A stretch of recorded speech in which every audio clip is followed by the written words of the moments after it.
Hello बच्चों, मैं MD Asif MD sir Hindi medium में आप सभी का बहुत बहुत स्वागत करता हूं। आई होप आप सभी मस्त और स्वस्थ होंगे और अपने अपने पढ़ाइयों में व्यस्त होंगे। बच्चों, पिछली क्लास में हमने प्रश्नावली 9.1 का क्वेश्चन नंबर 12 तक के सारे प्रश्नों को सॉल्व कर लिए थे। अब इस प्रश्नावली के टोटल 3 क्वेश्चन बच गए हैं। एक क्वेश्चन नंबर 13 और क्वेश्चन नंबर 14 तथा क्वेश्चन नंबर 15। आज की क्लास में हम इन तीनों क्वेश्चन को हल करेंगे और प्रश्नावली 9 को आज की क्लास में यहीं पर समाप्त करेंगे। तो आइए बिना देरी किए हुए क्वेश्चन नंबर 13 से आज के क्लास को हल करना शुरू करते हैं। क्वेश्चन नंबर 13 में दिया हुआ है, समुद्र तल से 75 मीटर ऊंची लाइट हाउस के शिखर से देखने पर दो समुद्री जहाज़ों के अवनमन कोण 30 डिग्री और 45 डिग्री है।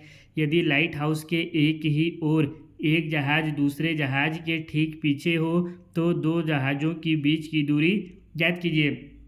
आइए अब इस क्वेश्चन को हम लोग हल करते हैं। अब तक तो आप लोगों को मालूम चल गया होगा कि हम लोग को क्वेश्चन को हल करने के लिए सबसे पहले क्या करना पड़ेगा, इस दिए हुए क्वेश्चन का एक डायग्राम बनाना पड़ेगा, समकोण त्रिभुज बनाना पड़ेगा। तो आइए इस क्वेश्चन को एक समकोण त्रिभुज के रूप में हम लोग पहले कन्वर्ट करते हैं। हमसे क्वेश्चन में कह रहा है समुद्र तल से 75 मीटर ऊंची लाइट हाउस, यानी एक समुद्र तल है, समुद्र तल से 75 मीटर ऊंचा क्या है, एक लाइट हाउस है। तो सबसे पहले तो एक हम लोग समुद्र तल बना लेते हैं। मान लेते हैं ये हमारा एक समुद्र तल हो गया है, ठीक है, ये हमारा एक समुद्र तल हो गया है। अब इसमें हमसे कह रहा है 75 मीटर ऊंची लाइट हाउस के शिखर से, यहाँ पे एक 75 मीटर ऊंचा क्या है, लाइट हाउस है। तो एक लाइट हाउस बना लेते हैं। ये हमारा बन गया है एक लाइट हाउस, इसको नाम दे देते हैं ए और ये हो गया बी। लाइट हाउस को हम लोग क्या नाम दे दिए, ए बी दे दिए।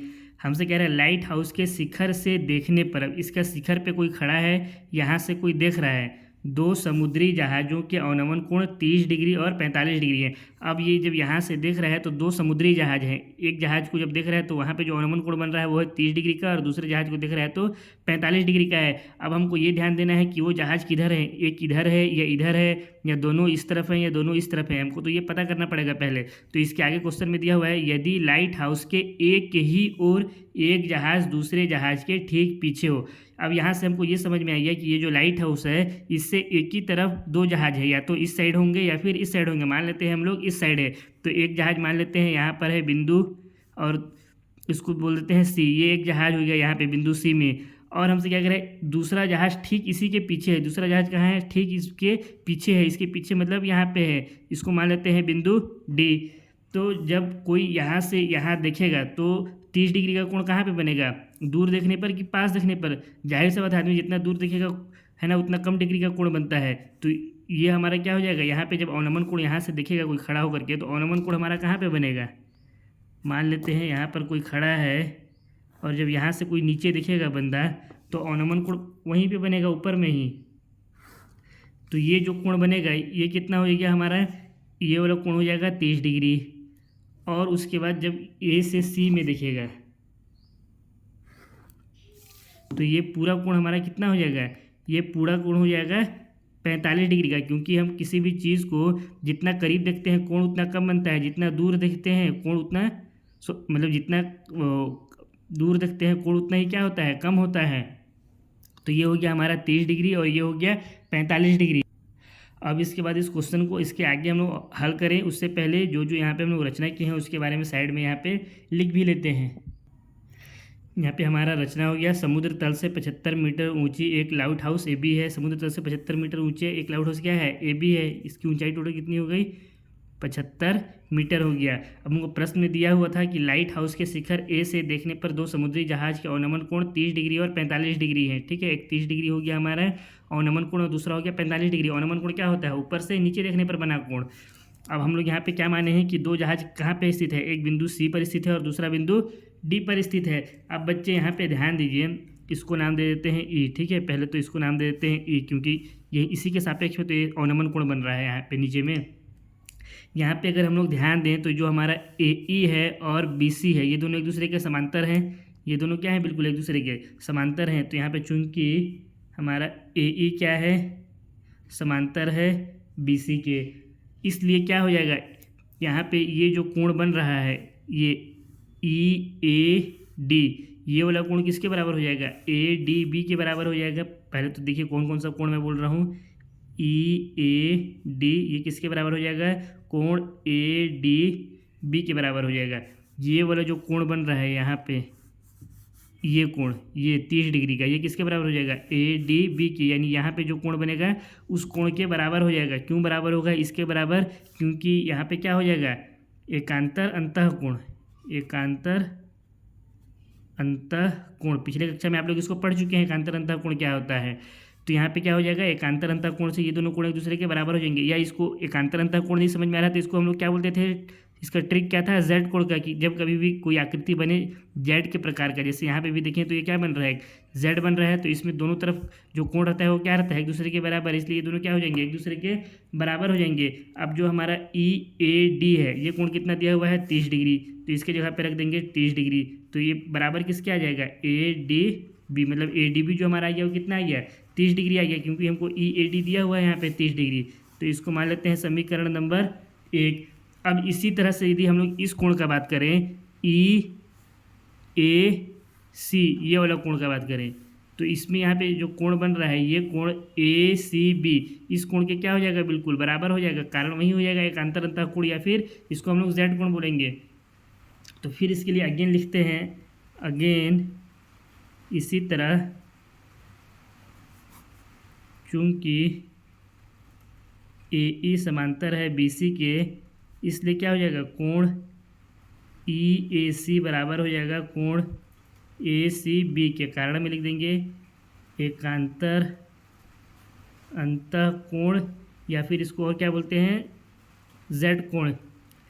ई ए सी हमको कितना दिया हुआ है, ई ए सी ये कितना दिया हुआ है, पूरा 45 डिग्री, तो इसके जगह पे हम लोग क्या लिख सकते हैं, 45 बराबर, ये क्या आ गया हमारा, ए सी बी, यानी ए सी बी भी हमारा कितना हो गया, 45 डिग्री हो गया। ये भी जो कोण यहाँ पे बनेगा ये भी कितना हो जाएगा, 45, और ये वाला तो हमारा आया ही है 30 डिग्री के बराबर।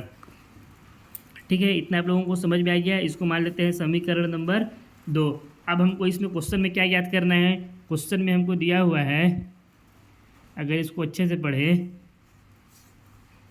तो दो जहाज़ों के बीच की दूरी ज्ञात कीजिए, यानी ये यहाँ पे जो दो जहाज़ हैं सी और डी बिंदु पर स्थित, इनके बीच में जो दूरी है, इस दूरी को हमको यहाँ पे क्या करना है, ज्ञात करना है। ये दूरी हमको इस क्वेश्चन में ज्ञात करने के लिए दिया हुआ है। तो कैसे ज्ञात करेंगे इस दूरी को, देखिए इस अगर आकृति में ध्यान से देखिए तो यहाँ पे दो समकोण त्रिभुज बन रहा है। एक तो हमारा हो गया ए बी सी ये वाला समकोण त्रिभुज, और दूसरा बन रहा है ए बी डी ये वाला समकोण त्रिभुज, ये दोनों दिख रहा है। तो हम लोग क्या करेंगे, पहले एक बार ए बी सी की सहायता से बी सी की दूरी ज्ञात करेंगे, फिर एक बार ए बी डी की सहायता से पूरा बी डी का दूरी ज्ञात करेंगे। फिर बी डी में से हम लोग जब बी सी को घटा देंगे तो क्या आ जाएगा, डी सी आ जाएगा। यही हमको इस क्वेश्चन में ज्ञात करने के लिए दिया हुआ है। आइए इसको समझते हैं कैसे हल करेंगे। सबसे पहले तो लेते हैं त्रिभुज ए बी सी। तो यहाँ पे लिखते हैं समकोण त्रिभुज ए बी सी में, समकोण त्रिभुज ए बी सी किस तरह का था, कुछ इस तरह का आकृति था समकोण त्रिभुज। ये हो गया ए, ये हो गया बी, ये हो गया सी। यहाँ पे कितना डिग्री का कोण था, 45 डिग्री। तो यहाँ पे 45 डिग्री लिख दिए। ए बी की लंबाई कितना दिया हुआ था हमको, 75 मीटर। अब ये कोण है तो इसके सामने वाला भुजा क्या हो जाता है, लंब हो जाता है। तो ये हो गया लंब, इसके साथ वाला भुजा हो जाता है आधार, जो कि हमको क्या करना है, ज्ञात करना है। लंब और आधार में संबंध कौन दर्शाता है, टैन थीटा। आप लोग को अभी तक याद हो गया होगा। तो यहाँ पे लिखेंगे चूंकि टैन थीटा बराबर लंब बटा में आधार, इसलिए यहाँ पे टैन थीटा की जगह में क्या हो जाएगा, टैन थीटा की जगह में यहाँ आ गया 45 डिग्री बराबर लंब कौन सा भुजा है, ए बी। तो इसके जगह में रख देंगे ए बी बटा में आधार, आधार कौन सा भुजा है, बी सी। तो यहाँ पे हो गया ये बी सी। टैन 45 का वैल्यू कितना होता है, 1। तो ये हो गया 1। ए बी कितना दिया हुआ है हमको, 75 मीटर। तो ये हो गया 75 बटा में बी सी। यहाँ से अगर बी सी का 1 से गुणा कर दे, यहाँ हर में इधर जाएगा तो अंश में, तो कितना होगा, बी सी ही होगा। बी सी गुणा 1, बी सी किसके बराबर आ जाएगा, 75 के। तो यहाँ से हम लोग लिख सकते हैं बी सी बराबर 75 मीटर। इसको मान लेते हैं समीकरण नंबर 3। यानी इस डायग्राम में जो हमारा बी सी आया है यहाँ से यहाँ तक का दूरी, ये कितना आ गया, 75 मीटर आ गया। अब क्या करेंगे, ए बी डी में, इसमें हम यहाँ से यहाँ जो बी डी है इसका मान को ज्ञात कर लेंगे। तो फिर अगेन लिखेंगे, या इसको यहीं पे हल करते हैं ना साइड में ही, अगेन समकोण त्रिभुज ए बी डी में, ये हो गया हमारा एक समकोण त्रिभुज ए बी डी। यहाँ पे कोण कितना डिग्री था, 30 डिग्री था। तो ये हो गया हमारा 30 डिग्री का कोण। ये ए बी कितना दिया हुआ है हमको, 75 मीटर। ये कोण है, कोण के सामने वाला भुजा क्या हो जाता है, लंब, तो ये हो जाएगा लंब, साथ वाला भुजा हो जाएगा आधार। लंब और आधार में संबंध कौन दर्शाता है, tan थीटा। तो यहाँ पे भी लिखेंगे चूंकि tan थीटा बराबर लंब बटा आधार, इसलिए tan थीटा इसमें कितना दिया हुआ है 30 डिग्री। तो यहाँ पे tan 30 डिग्री बराबर क्या हो जाएगा, लंब है ए बी भुजा है और आधार है ये भुजा बी डी, तो इसके जगह में लिखेंगे बी डी। tan 30 का वैल्यू कितना होता है, 1/√3 होता है। 1/√3 किसके बराबर हो जाएगा, ए बी की जगह पे रख देंगे 75 बटा में बी डी। यहाँ से इसको सॉल्व करेंगे तो क्या हो जाएगा, इस बी डी का गुणा 1 से होगा, तो ये हो जाएगा B D into 1, B D के बराबर होगा बराबर, जहाँ पे 75 है ये हो गया 75, और ये √3 जो है हर में है, इधर जाएगा तो अंश में हो जाएगा, यानी यहाँ से आ गया 75√3 मीटर। बी डी का वैल्यू कितना आ गया, 75√3 मीटर। इसको मान लेते हैं समीकरण 4। बी सी भी मिल गया और बी डी भी मिल गया। हमको क्या ज्ञात करना है क्वेश्चन में हमको ज्ञात करना है डी सी। डी सी किसके बराबर है, इस डी सी की बात करें तो ये किसके बराबर है, इसको अगर हम लोग डी बी में से बी सी को घटा देंगे तो क्या मिल जाएगा, डी सी मिल जाएगा। और बी डी भी हम लोग ज्ञात कर चुके हैं और बी सी भी ज्ञात कर चुके हैं, तो डी सी हम लोग बहुत ही आसानी के साथ ज्ञात कर लेंगे। अगेन लिखेंगे यहाँ पे, चूंकि आकृति अनुसार क्या है,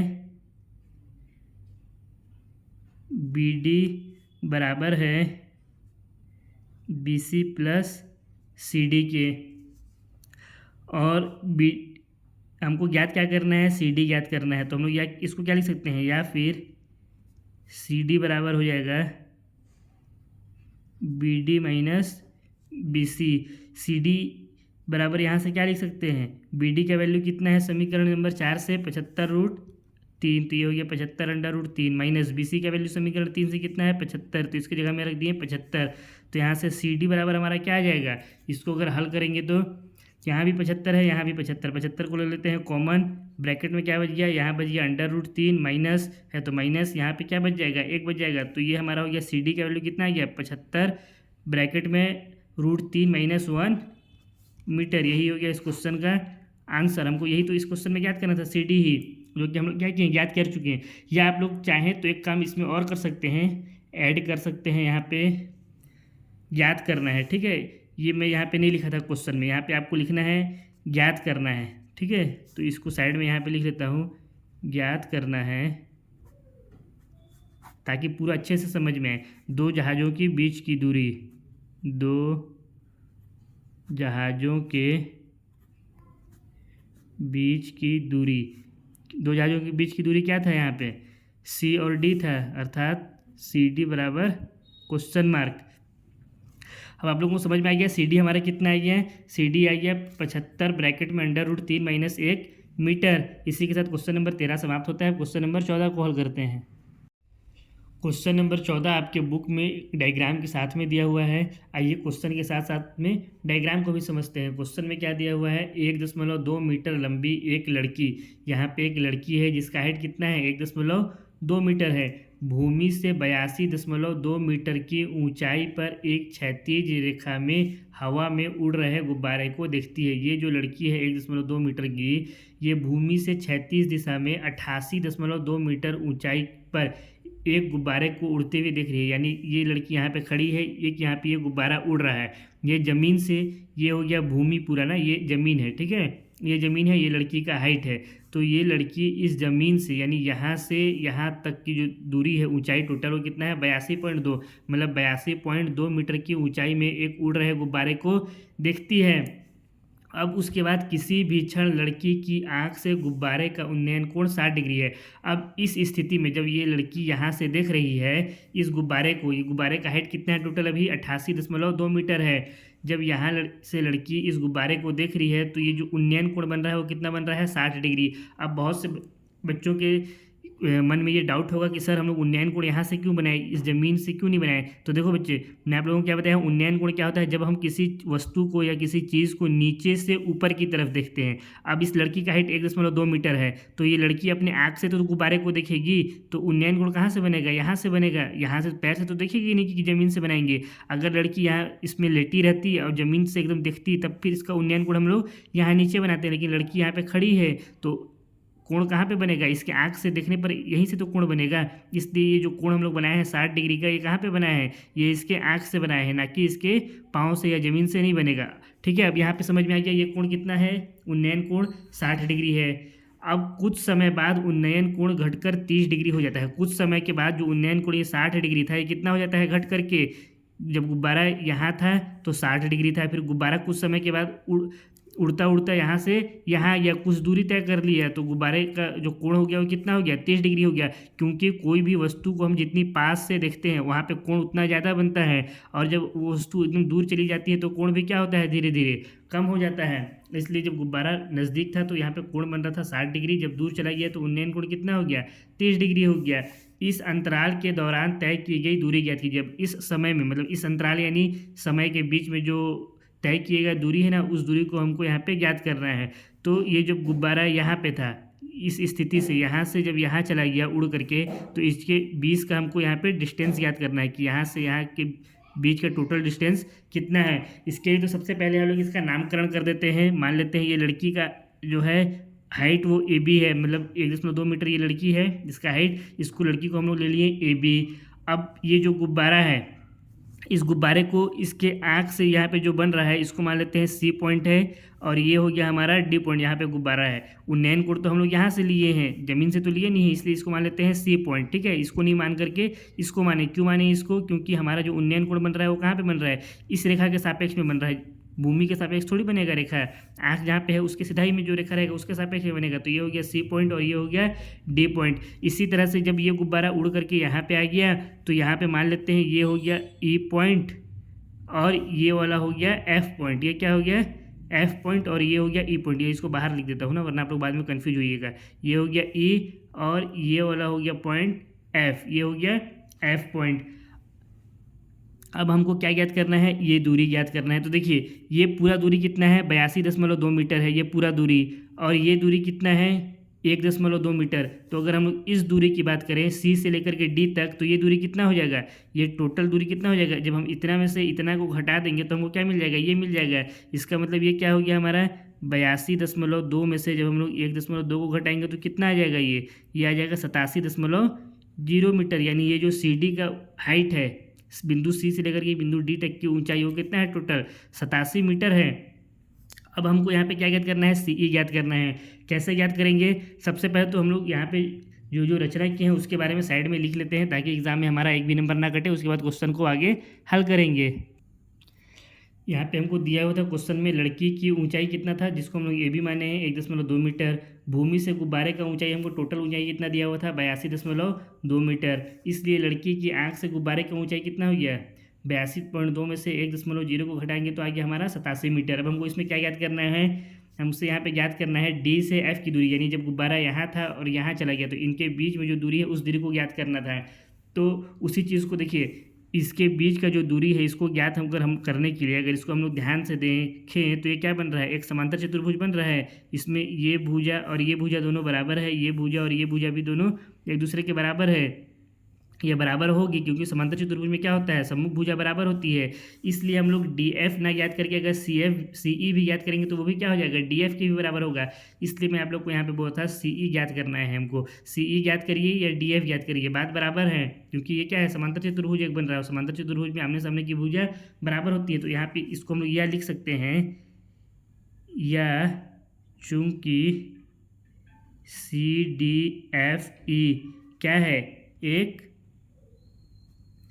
समांतर चतुर्भुज है, इसलिए क्या हो जाएगा, डी एफ बराबर सी ई हो जाएगा। आमने सामने की भुजा बराबर हो जाएगी। इसलिए हम लोग डी एफ ना ज्ञात करके क्या ज्ञात करेंगे, सी ई ज्ञात कर लेते हैं।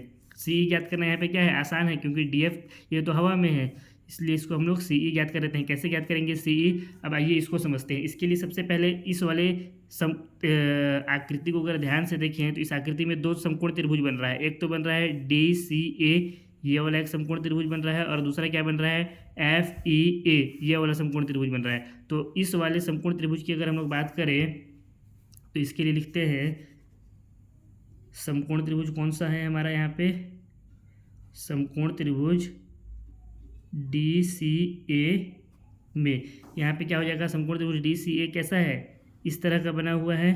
ये हो गया डी, ये हो गया सी, ये हो गया ए। ये कोण कितना है हमारा 60 डिग्री है। इसके सामने वाला जो सी डी भुजा है ये हमारा यहाँ पे कितना आया था 87 मीटर आया था, तो इसकी जगह पे लिख देंगे 87 मीटर। ये कोण है, कोण के सामने वाला भुजा क्या होता है समकोण त्रिभुज में लंब, और साथ वाला भुजा आधार होता है। लंब और आधार में संबंध दर्शाने वाला त्रिकोणमितीय अनुपात क्या होता है tan थीटा। तो हम लोग लिखेंगे चूंकि tan थीटा बराबर लंब बटा में आधार, थीटा यहाँ कितना दिया हुआ है 60 डिग्री, इसलिए यहाँ पे क्या लिख सकते हैं tan 60 बराबर लंब क्या है हमारा भुजा सी डी, तो ये हो गया सी डी बटा आधार कौन सा भुजा है ए सी, तो इसके जगह हमें रख दिए ए सी। अब इसके आगे इसको हल करेंगे तो क्या हो जाएगा tan 60 का वैल्यू कितना होता है 1/√3 बराबर सी डी हमको कितना दिया हुआ है 87 मीटर, हम लोग इसको सी डी ज्ञात कर चुके हैं कितना है हमारा 87 मीटर बटा में ए सी भुजा हमको यहाँ पे ज्ञात करना है। ए सी का वैल्यू यहाँ से ज्ञात करेंगे तो कितना आ जाएगा, ए सी का 1 से गुणा करेंगे तो ए सी हो गया बराबर 87 में √3 का गुणा कर देंगे तो ये कितना हो जाएगा 87/√3। इसको मान लेते हैं समीकरण नंबर 1। अब इसी तरह से हम लोग क्या करेंगे, ये तो हमारा कौन सा त्रिभुज था समकोण त्रिभुज डी सी ए। अब इसके बाद हम लोग करेंगे समकोण त्रिभुज एफ ई ए में। इसको अगर हम लोग हल करेंगे समकोण त्रिभुज एफ ई ए, इसको हल करेंगे तो यहाँ पे क्या हो जाएगा, एक बार तो इसका डायग्राम बना लेते हैं। ये हो गया एफ, ये हो गया ई, ये हो गया ए। यहाँ पे जो कोण बन रहा था वो हो गया था 30 डिग्री। ये पूरा हमारा हो जाएगा कितना 87, ये कितना दिया हुआ था 82 ना, 1 मिनट, ये 82 नहीं दिया हुआ है, ये क्वेश्चन में हमको 88 दिया हुआ है। 1 मिनट, यही गलती हो रहा है हमसे, ये क्वेश्चन में हमसे 88 दिया हुआ है, इसलिए यहाँ पे 88.2 में से 1.2 घटाएंगे तो ये 87 होगा।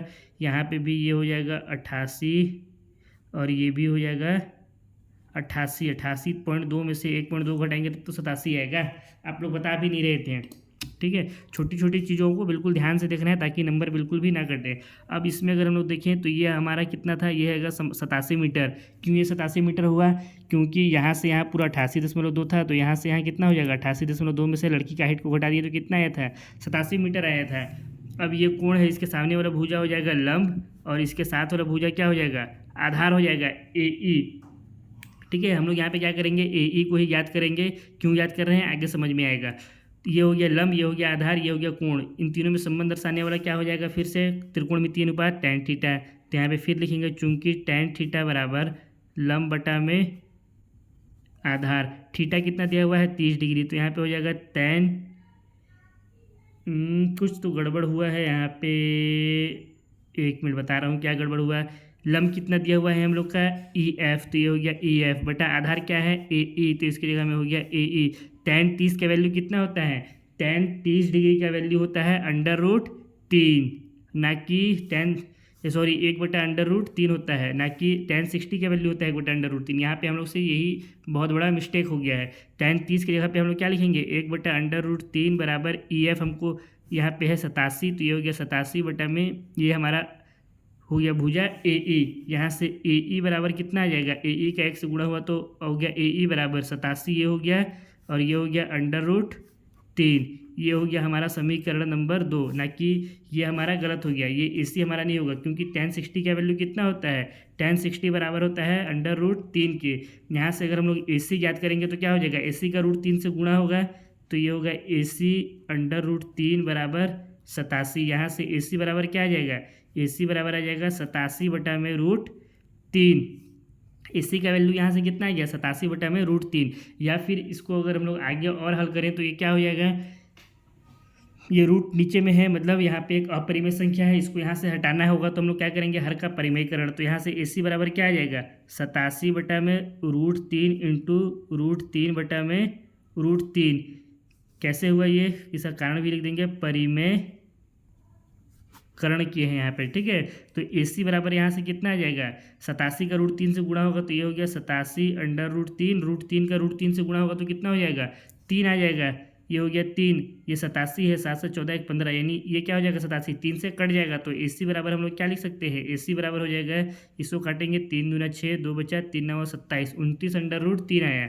कितना आ गया 29/3। हमारा सबसे बड़ा मिस्टेक कहाँ पे हुआ था, ये होगा समीकरण हमारा 1। सबसे बड़ा मिस्टेक ये हुआ था कि हम लोग tan 60 की जगह पे क्या रख दिए थे tan 30 का वैल्यू रख दिए थे, इस वजह से हमारा क्वेश्चन अभी पूरा क्या हो जाता है गलत हो जाता है। तो ये हो गया हमारा समीकरण नंबर 1 और ये हो गया समीकरण नंबर 2। समीकरण 1 में हम लोग को AC मिल गया, समीकरण 2 में AE मिल गया। हम लोग को ज्ञात क्या करना है, ज्ञात करना है हम लोग को यहाँ से यहाँ तक की दूरी यानी CE ज्ञात करना है। AC हम लोग क्या किए हैं, ज्ञात कर चुके हैं, AE भी ज्ञात कर चुके हैं, तो CE बहुत ही आसानी से ज्ञात कर देंगे। तो इसके लिए हम लोग लिखेंगे, इसको यहाँ हल करते हैं, चूंकि आकृति अनुसार AE किसके बराबर है, AC प्लस CE के बराबर है। AE हमारा समीकरण नंबर 2 से कितना आया है, 87√3, तो यहाँ पे लिख देंगे 87√3 बराबर AC हमारा समीकरण 1 से कितना आया है, 29√3, तो ये हो जाएगा 29√3 प्लस CE हमको ज्ञात करना है, तो ये हो गया CE। अब इस 29√3 को क्या करेंगे, इस तरफ लेंगे, पक्षांतर कर देंगे, तो ये हो जाएगा 87√3 माइनस 29√3 बराबर क्या आ गया, CE। 87 में से 29 घटा देंगे तो कितना आ जाएगा, 58, तो ये हो जाएगा 58√3 बराबर CE। या फिर इसको इस तरह से भी लिख सकते हैं, CE बराबर 58√3 मीटर। यही क्या हो गया, क्वेश्चन नंबर 14 का आंसर हो गया।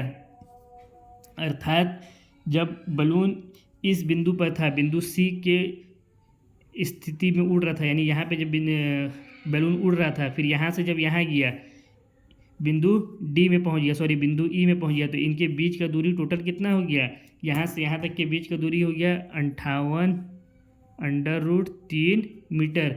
इसी के साथ क्वेश्चन नंबर 14 भी समाप्त होता है। अब क्वेश्चन नंबर 15 को हल करते हैं, जो कि इस प्रश्नावली का लास्ट क्वेश्चन है। क्वेश्चन नंबर 15 में दिया हुआ है, एक सीधा राजमार्ग एक मीनार के पाद तक जाता है। इस क्वेश्चन के साथ साथ में हम लोग इसका डायग्राम भी बना लेते हैं। क्या कह रहा है, एक सीधा राजमार्ग, राजमार्ग किसको कहते हैं, रोड को कहते हैं। इसका मतलब एक सीधा रोड है जो एक मीनार के पाद तक जाता है। पाद यानी मीनार का जो सबसे नीचे का बिंदु होता है। तो एक हम लोग रोड बना लेते हैं जो कहाँ तक जा रहा है, एक मीनार के पाद तक। तो ये हमारा एक रोड हो गया, ठीक है, ये हमारा एक रोड हो गया। ये रोड कहाँ तक जा रहा है, मीनार के पाद तक, यानी यहाँ पे एक मीनार होगा, ये बना लिए एक मीनार। तो इस मीनार को नाम दे देते हैं AB। ये रोड कहाँ तक जा रहा है, इस मीनार के पाद तक, यानी बिंदु B तक जा रहा है। ये हमारा क्या हो गया, मीनार हो गया। अब इसके बाद आगे कहता है, मीनार के शिखर पर खड़ा एक आदमी। यहाँ पे मीनार है ना, इस मीनार के शिखर में यहाँ पे एक आदमी खड़ा है। कौन खड़ा है, एक आदमी खड़ा है। इसे कुछ भी नाम दे देते हैं, जेठालाल, पोपटलाल, कुछ भी नाम दे देते हैं। यहाँ पे एक आदमी खड़ा है, एक कार को 30 डिग्री के अवनमन कोण पर देखता है। ये एक आदमी एक कार को 30 डिग्री के अवनमन कोण पर देखता है। अवनमन कोण मतलब क्या होता है, जब हम किसी चीज़ को ऊपर से नीचे की तरफ देखते हैं। तो मान लेते हैं कोई कार यहाँ पर स्थित है, कोई कार यहाँ पे भी है, जिसको ये क्या हुआ है, ये आदमी देखता है। ये एक कार हो गया। ये आदमी यहाँ से इस कार को जब देख रहा है तो अवनमन कोण कितना हमको दे रहा है, 30 डिग्री। कार कहीं भी हो सकता है, हम लोग यहाँ पे माने हैं, ठीक है। तो ये अवनमन कोण कितना बन रहा है, 30 डिग्री। तो कहाँ से बनेगा, इसके आँख से बनेगा, इसलिए हम लोग इसके आँख में लेते हैं। ये इसको ऐसे इस तरह से मिला देते हैं, ठीक है। मान लेते हैं इस बिंदु पर स्थित है ये कार, इस बिंदु को नाम दे देते हैं C। और ये जब अवनमन कोण बना रहा है तो इसके सामने जो रेखा होगा उसके सापेक्ष में ही तो बनेगा। तो ये इसके सामने, आँख का सामने का भाग ये हो गया। यहाँ से अवनमन कोण ये कितना बन गया, यहाँ पे ये बन गया 30 डिग्री, ठीक। अब आगे कहता है, जो कि मीनार के पाद की ओर एक समान चाल से जाता है। अब ये जो कार है ना, इस मीनार का पाद की ओर यानी बिंदु B की तरफ एक समान चाल से चल रहा है। अगर 50 की स्पीड में तो 50 में ही है, 80 में है तो 80 में ही है, मतलब एक समान चाल से बिल्कुल चल रहा है। क्वेश्चन के आगे बोलता है, 6 सेकेंड बाद कार का अवनमन कोण 60 डिग्री हो गया। अब 6 सेकेंड के बाद ये कार अभी बिंदु C में है, तो यहाँ से तो 6 सेकेंड के बाद कहीं आगे बढ़ जाएगा, यहाँ कहीं भी आ जाएगा। तो मान लेते हैं वो कार यहाँ पे आ गया बिंदु D में। यहाँ पे इस कार को बना देते हैं। अब ये हो गया ये कार अब यहाँ आ गया 6 सेकेंड के बाद। तो इस समय जब आदमी 6 सेकेंड के बाद इस कार को देखता है तो अवनमन कोण 30 डिग्री से कितना हो जाता है, 60 डिग्री हो जाता है। तो यहाँ पे जो कोण बन रहा है बिंदु D में, यहाँ पे ये कोण कितना हो गया, ये कोण हो गया 60 डिग्री। क्योंकि कोई वस्तु जब कितनी दूर रहती है तो कोण क्या बनता है, उतना ही कम बनता है। और कोई वस्तु जितना पास आते जाता है कोण उसका बढ़ते जाता है। तो इसलिए कोण कितना हो गया, 60 डिग्री हो गया। अब हमसे क्वेश्चन में कह रहा है, इस बिंदु से मीनार के पाद तक, यानी इस बिंदु, कौन सा बिंदु, बिंदु D से मीनार के पाद यानी बिंदु B तक पहुंचने में कार द्वारा लिया गया समय ज्ञात कीजिए। अब ये कार जब बिंदु डी में है तो यहाँ से यहाँ तक ये कितने सेकंड में पहुँचेगा हमको ये ज्ञात करना है। बिंदु सी से डी तक पहुँचने में कितना सेकंड ये लिया है, ये हमको कितना दिया हुआ है, कहाँ ये क्वेश्चन में 6 सेकंड दिया है, तो ये हो गया हमारा 6 सेकंड। अब इस क्वेश्चन को कैसे हल करेंगे, बहुत ही ईजी क्वेश्चन है, इसको हम लोग आगे हल करें उससे पहले इसका जो रचना की है उस रचना को यहाँ पे साइड में लिख भी देते हैं। यहाँ पे मीनार ए बी के शिखर पर खड़ा एक व्यक्ति बिंदु सी पर स्थित कार को देखता है तो अवनमन कोण 30 डिग्री है। यहाँ पे खड़ा व्यक्ति जब बिंदु सी पर कार को देखता है तो अवनमन कोण कितना है, 30 डिग्री है। जबकि 6 सेकंड बाद बिंदु डी पर पहुंचने पर कार द्वारा अवनमन कोण 60 डिग्री हो गया। 6 सेकंड के बाद जब कार यहाँ से बिंदु डी पर आ गया है तो अवनमन कोण कितना हो गया, 60 डिग्री हो गया। क्वेश्चन में हमको क्या याद करना है, बिंदु डी से पाद बी तक पहुँचने में लगा समय, यानी यहाँ से यहाँ तक जाने में जो लगा समय है उस समय को याद करना है। बहुत ही ईजी क्वेश्चन है, बहुत ही आसानी के साथ हल करेंगे। कैसे हल होगा इसको समझिए। अब देखिए इस डायग्राम में अगर हम लोग देखें, इस डायग्राम की बात करें तो ये जो कोण बन रहा है यहाँ पे ए, ये इस बिंदु को कुछ और नाम दे देते हैं, इसको मान के चलिए नाम दे देते हैं ए बी सी डी हो गया, इसको नाम दे देते हैं ई।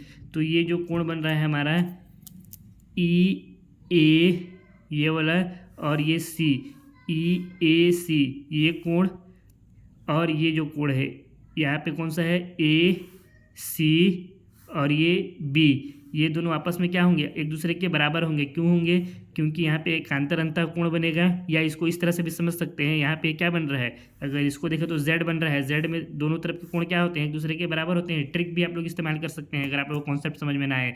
इसके लिए हम लोग यहाँ पे लिखेंगे चूंकि कोण ई ए सी बराबर 30 डिग्री, इसलिए कोण ए सी बी बराबर भी कितना हो जाएगा, 30 डिग्री हो जाएगा। कारण से क्या लिख देंगे, एकांतर अंतः कोण, या फिर इसको क्या कहते हैं, जेड कोण। ठीक है, इसको जेड कोण भी कह सकते हैं, या फिर इसको क्या देंगे हम लोग, एकांतर अंतः कोण। तो यहाँ पे जो हमारा कोण बना ये कितना हो गया, ये कोण हो गया 30 डिग्री का। अब उसी तरह से ये जो कोण बन रहा है ई ए डी, ये पूरा कोण कितना है, 60 डिग्री का। तो ये जो कोण बनेगा ए डी बी ये वाला, ये भी कितना हो जाएगा, 60 डिग्री हो जाएगा। क्यों होगा, एकांतर अंतः कोण से ही होगा। इसको भी लिख देता हूँ अगेन, चूंकि कोण ई ए डी बराबर है हमारा 60 डिग्री, इसलिए क्या हो जाएगा, कोण ए डी बी बराबर 60 डिग्री हो जाएगा। कारण में लिख देंगे एकांतर अंतः कोण, या फिर इसको और क्या कहते हैं, जेड कोण। जेड कोण कहते नहीं है, इसका एक ट्रिक है बस जेड कोण। ठीक है, कहते हैं इसको एकांतर अंतः कोण, ये सिर्फ याद करने का एक ट्रिक है। जेड कोण जब भी आएगा इस तरह से बना हुआ तो इस तरफ और इस तरफ का कोण आपस में एक दूसरे के बराबर होगा। तो ये हमारा कोण हो गया 60 डिग्री। अब हमको क्या याद करना है, डी बी याद करना है। बहुत ही आसान है याद करना है। कैसे, सबसे पहले तो हम लोग इस वाले समकोण त्रिभुज को हल करेंगे ए बी डी, उसके बाद दूसरा समकोण त्रिभुज इसमें कौन सा है, ए बी सी, इसको हल करेंगे। दोनों को हल करेंगे, फिर हमारा क्या निकल करके आ जाएगा, बी डी निकल करके आ जाएगा। कैसे आएगा उसको समझ लीजिए आप लोग। सबसे पहले तो लिखेंगे समकोण त्रिभुज ए बी डी में, इसमें हल करेंगे तो एक यहाँ पे डायग्राम बना लेते हैं समकोण त्रिभुज ए बी डी का। ये हो गया ए, ये हो गया बी, ये हो गया डी। ये कोण कितना हो गया हमारा 60 डिग्री। ये मीनार है, इसका हाइट हमको दिया हुआ नहीं है। ये बी डी हमको ज्ञात करना है, इसके बारे में भी हमको पता नहीं है। ये कोण है तो कोण के सामने वाला क्या हो जाता है, लंब, और इसके साथ वाला भुजा क्या हो जाता है, आधार। लंब और आधार में संबंध दर्शाने वाला त्रिकोणमितीय अनुपात क्या है, tan थीटा। तो इसलिए हम लिखेंगे चूंकि tan थीटा बराबर क्या होता है, लंब बटा में आधार। थीटा की जगह पे यहाँ पे कितना दिया है, 60 डिग्री। तो इसलिए हम लोग लिखेंगे tan 60 बराबर लंब कौन सा भुजा है, ए बी, बटा में आधार कौन सा भुजा है, बी डी। tan 60 का वैल्यू कितना होता है, √3 बराबर क्या हो जाएगा, ए बी हमको दिया हुआ नहीं है तो इसकी जगह पे ए बी ही रहेगा। बी डी भी हमको याद करना है तो ये बी डी रहेगा। यहाँ से ए बी अगर हम लोग देखें तो ए बी बराबर कितना आ जाएगा, बी डी √3 हो जाएगा।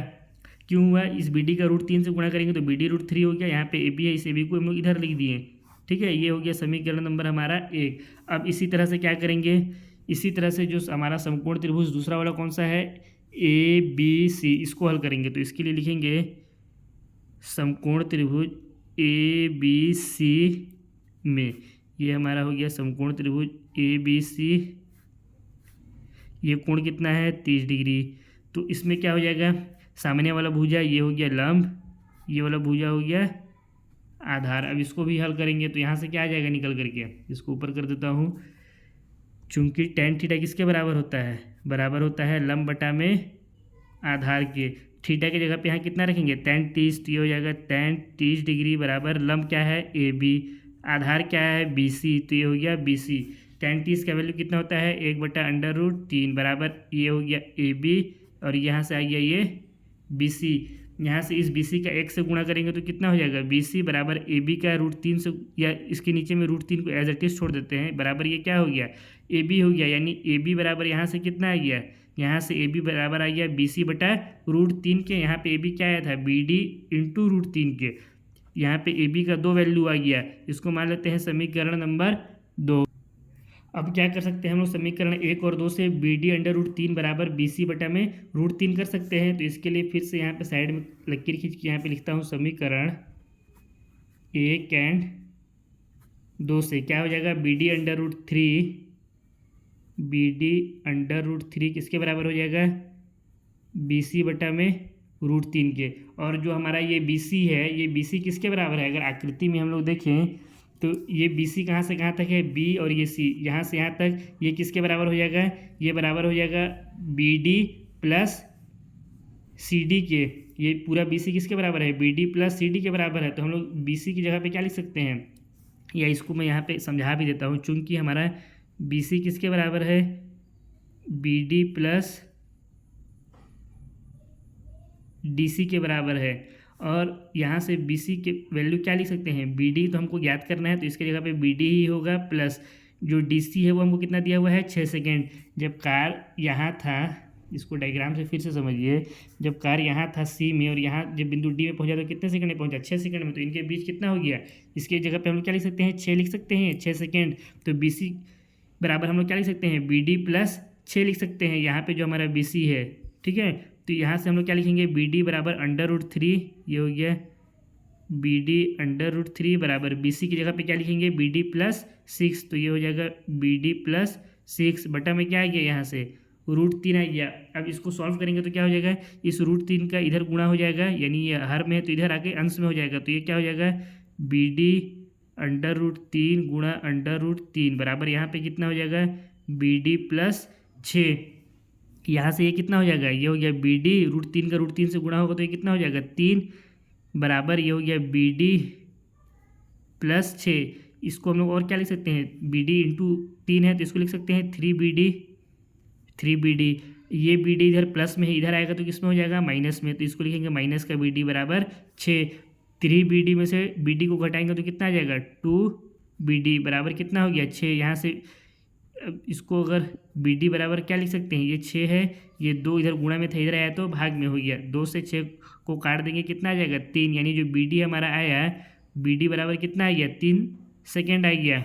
इसका अर्थ क्या हुआ, इसका मतलब ये हुआ कि कार जब बिंदु D में है, कार कहाँ पर है बिंदु D में है, यहाँ से जब ये बिंदु B में पहुँचेगा तो इसको टोटल समय कितना लगेगा, यहाँ से यहाँ तक का जो दूरी तय करने में टोटल समय लगेगा 3 सेकेंड। यही हो गया क्वेश्चन नंबर 15 का आंसर।